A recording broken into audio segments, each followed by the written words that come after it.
You asked what Zoval's brother sacrificed. Here's the answer. A shadowed figure stands where stars collapse, void tendrils strangling light. His form flickers creation versus annihilation, not betrayal. Darkness to void shackle, the void tendrils strangling light. His form own soul flickers creation versus annihilation, not himself to the betrayal abyss. Thus, the light's first martyr became its guardian. The cosmos breathes, unaware it owes its silence to a forgotten vow. What if the Primus chains were not forged in treachery but in terror? The void gnawed at world souls, its hunger a storm no blade could cleave.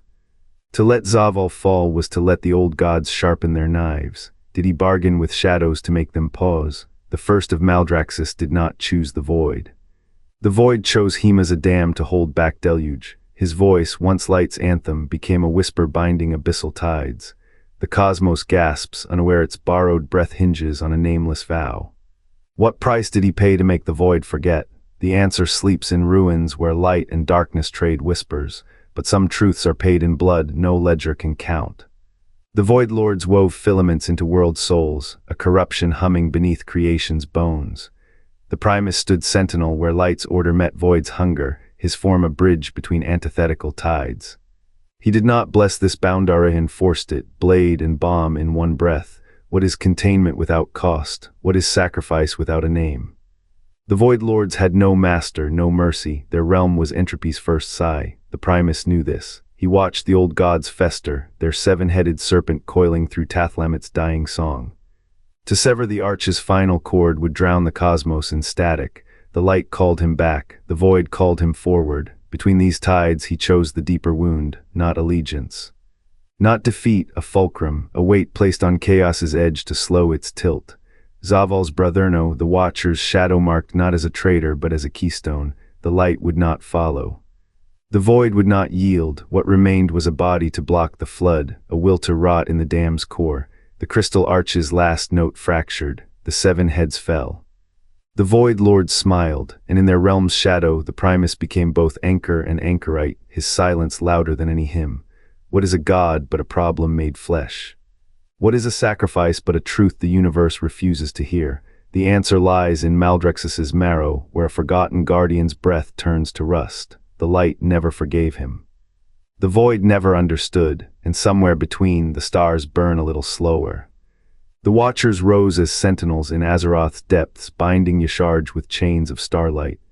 Emmental crowned himself Highfather, weaving constellations into law. Sargeras, seer of endings, raised the Pantheon's banner against chaos.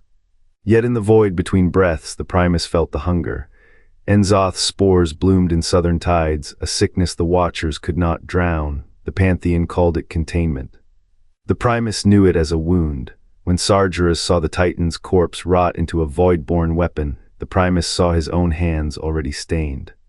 To kill the old gods was to feed the void. To let them fester was to court annihilation. The Watchers chose prison. The Primus chose something darker. He walked the line where duty bled into sacrifice, where light fractured into shadow. Zoval's brother did not turn his back. He stepped into the maw, a bulwark of will against the unmaking. The void did not claim him. He claimed the void, tethering its storm to his bones. While the Pantheon built their kingdoms, he became a keel to steer the abyss. Sargeras would have called it a victory. The light would have called it a failure. The stars still dim, but they do not yet snuff. What is a god's greatest act? To fall or to hold the line when falling is the only way to stay the tide. The Primus's name is no longer sung. His choice is no longer questioned. The southern oceans churn, and in their depths, a brother's silence keeps the world from swallowing itself whole. The ocean's breath is a hymn of rot and salt. Bioluminescent creatures pulse in the black, their fragile light swallowed by the abyss. Zoval's lair is no tomb, it is a furnace, a forge where world souls melt into shadow. The Primus stands at the threshold, his silhouette carved from starlight, the weight of the eternal conflict pressing into his ribs like a second heartbeat. He knows what the void offers, dominion, yes, but also oblivion. The old gods whisper through the water, their voice is the rustle of dying forests, the final gasp of shattered stars. They are not gods, they are parasites, the void's teeth gnawing at Azeroth's spine. Zoval's form coils, a helix of malice and hunger. His eyes burn with the same cold fire that devoured the Highborn. The Primus does not flinch. He has seen the Futuria 1,000 worlds reduced to ash, the Eternal One's light guttering like a candle in a storm. The choice is not between good and evil. It is between collapse and stasis. He raises his hand and the stars in his veins fracture. Blood spills into the water, not as surrender, but as a shackle. The pact is written in silence. His essence becomes both anchor and prison, a chain forged from the same darkness it binds. Zovaal's laughter echoes, a sound that cracks the seafloor. He thinks himself victorious. He does not see the price etched into the Primus's sola severance, clean and absolute. The light that once cradled him turns to ash on the wind. Mortals will never know his name, never mark his sacrifice in song, but the balance holds. The void spread slows, not conquered but contained. The old gods writhe, their corruption confined to shadows, their influence leashed by the Primus's ghost. Above, the sky fractures. The Eternal Ones march onward, blind to the fissure in their armor. The Primus's absence is a hollow note in their symphony, a silence they cannot name. Below, the ocean's murmur swallows his final breath.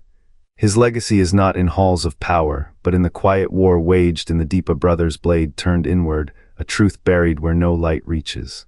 The conflict endures. The world endures, and in the dark a single soul endures, bound to the thing it once called brother. He did not flee the light, he became its tomb. What the Pantheon called a curse, he named a chain. To cage the void's hunger, he let it feast on his bones. No blade, no fire, no throne could hold what he held. The flesh he wore, the old god's gift, was not surrender, it was a floodgate. And as the world above clings to order, blind to its keepers, he festers in the dark. A brother turned keystone, a god turned rot, the void does not sleep, it listens. And he, the thing that once had a name, whispers its lullaby. The Primus's soul became a prison for the void's hunger. The Eternal Ones, unaware of his choice, exiled him. His sacrifice fractured the Pantheon's unity, leaving Azeroth's world soul exposed to old god corruption. The Watcher's order crumbled, mortal dreams curdled into nightmares, the void's shadow stretched where light once held. Azeroth's world soul, attuned to six forces, drew the old god's whisper, freedom they offered. A cage, the Pantheon warned, he chose the deeper wound. His name now dust, his pain a keystone. The void does not sleep, it feeds, but it feeds slower. The Eternal Ones still bled. Their hymns fracture, the world soul's song falters, a melody of 6 chords warped into 3. The old gods laugh, the Pantheon weeps. And in the silence between stars, the thing that once had a name tightens the chains of his own bones. What is sacrifice but a wound that never heals? The Highborn's empire fell not to fire, but to the slow rot of a god's absence. The Watcher's archives burn, mortals curse his name. Yet without him the void would have swallowed the sky. The cost was everything, the price, a world soul split, a Pantheon's trust shattered, a single life traded for 1,000 deaths. The whisper in the dark is not a lullaby, it is a debt, and somewhere in the void between choices he pays it still. The void does not forgive, the light does not forget. The Primus stands at the fulcrum of their war, his bones carved from stolen radiance, his blood a tar of endless hunger. He is the scar where 2 infinities collide. Zovaal's reaping devours worlds, a black bloom fed by mortal fear, yet the Void Lords gnash their fangs at his leash. They see a broken thing, a half-undone sacrifice, a champion who should have burned. The Eternal Ones carve his name from their hymns. To them he is ash in the wind of their justice, but the truth carves deeper than either side knows. He did not choose the void, he chose the line. A blade between the void's tide and the light's brittle walls. His form is the line, his pain is the line, every syllable of his existence whispers, this is the wall. This is the price, the Void Lords hunger to unmake him. They do not understand the weight of a body woven from light's last stand, they see only a traitor. They do not see the light's chains, the silent vow in his Marodo hold the breach, to let his soul rot instead of letting the void bleed clean. The eternal conflict does not bend, but it breaks here. The Primus is the fracture in its cycle, a guardian without a throne, a martyr without a crown. His rage is not for himself, it is for every world that will never know the void's shadow, for every light-bearer who thinks him dead. The reaping spreads, his form cracks. Light and void spill through his skin like twin poisons. The battlefield calls him failure. The The cosmos calls him necessary. He does not answer. He never answers. The debt is not his to explain, only to pay, and the Primus pays. The prison where Zovaal's shadow festers lies where the light of Maldraxxus fades first. The Primus remains there, not as a name, but as a weight. His essence coiled around the void's leak like a shackle, a wound sutured by his own silence. When Zovaal fled, when the reaping tore the shadowlands asunder, the Primus did not waver. The realms bled, the sepulture of the first ones became a grave for gods, yet the void's hunger slowed, its teeth gnawed on a single, unyielding bone. What does a sacrifice mean when no one kneels to remember it? The Eternal Ones carved their victories in starlight, but this Xal'atath's erasura has no monument. The Primus's voice was the first to vanish. No chronicle holds his choice, only the cold math of consequences, a single soul's stillness against an infinity of rot. The void does not sleep. It waits, and in the prison's heart the Primus waits too. His breath is a dam, his silence a vow. The cosmos does not whisper thanks, it never did, but the dam holds. And somewhere in the dark between stars, a balance clings to the bones of the forgotten. In the void's gnarled roots a figure stands, not as conqueror, not as warden, but keystone. The Primus first of Maldraxxus did not flee the void's hunger. Did not rend it as Saarj's once did, when the Titan's blade screamed through the Legion's heart. Nor did they cage it, as Amantul gazed from his ivory tower, distilling light into chains. The Primus knelt, became the anvil, let the void's black fire and the light's searing breath clash within their bones. The Pantheon's flaw was not in their creation, but in their certainty. To contain or destroy their calculus left no room for the third path, a bridge. The Primus understood what the Titans could not. The void was not a wound to stitch, nor a flame to smother. It was a tide, and tides demand levees, not barriers. Each wave it sent against the cosmos, the Primus bent, absorbed, their form once mortal, now a labyrinth of starlight and shadow, where void spawn whisper and angels weep. Saarj's burned his way to ruin. Amantul watches, eternal. The Primus waits, not in stillness, in becoming. Their sacrifice is not an end, a threshold. Where the light's purity fractures, the void's rot stalls, a dam not of force but of becoming. The cost, a name erased, a brother's legacy swallowed by Zovaal's hunger, yet the balance holds. The Legion's advance slows, the stars flicker but do not die. What does it mean to stop a storm by standing in its eye? The Primus knows. Their flesh is a hymn of contradiction, every cell a battleground, every breath a treaty. They are the scar that never heals, the wound that never bleeds out. And in the dark between stars, the balance clings to the bones of the forgotten. The void is not a hunger, it is the absence of hunger, a hollow older than stars, older than longing. The first of Maldraxxus knew this. When the light's armies surged to seal the breach, he did not flee, he did not fight. He became the anvil where the storm of nothingness shattered itself. His bones turned to obsidian. His breath became chains. The void, which devours all order, found in him a disorder it could not digest. A paradox, a prison built from sacrifice. They say Zovaal's brother was consumed.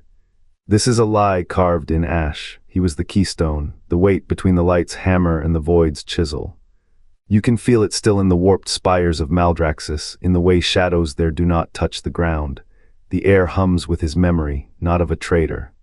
A gardener who lets the thorn grow to protect the root. The void cannot cross the threshold he became, but it whispers through him. Every fiber of his being is a wound that screams in silence. Balance is not peace, it is the arithmetic of suffering. The light burns brighter because of him. The void retreats slower because of him. No heroism, no victory, only the mathematics of the eternal scale. The stars above Maldraxxus blink like watchful eyes. They know the truth. The first of Maldraxxus is not dead. He is the scar that holds the fracture.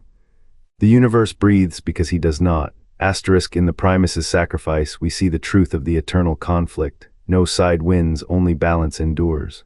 Woe W Chronicle, Vol 1 *. What other sacrifices anchored the cosmos? The Pantheon bound old gods not with chains, but Watcher's guardians who became the cost of balance. One such sentinel, Zovaal's kin, chose a different prison, the void itself. To cage a storm, you become its keeper. The eternal conflict demands not heroes, but reckoning.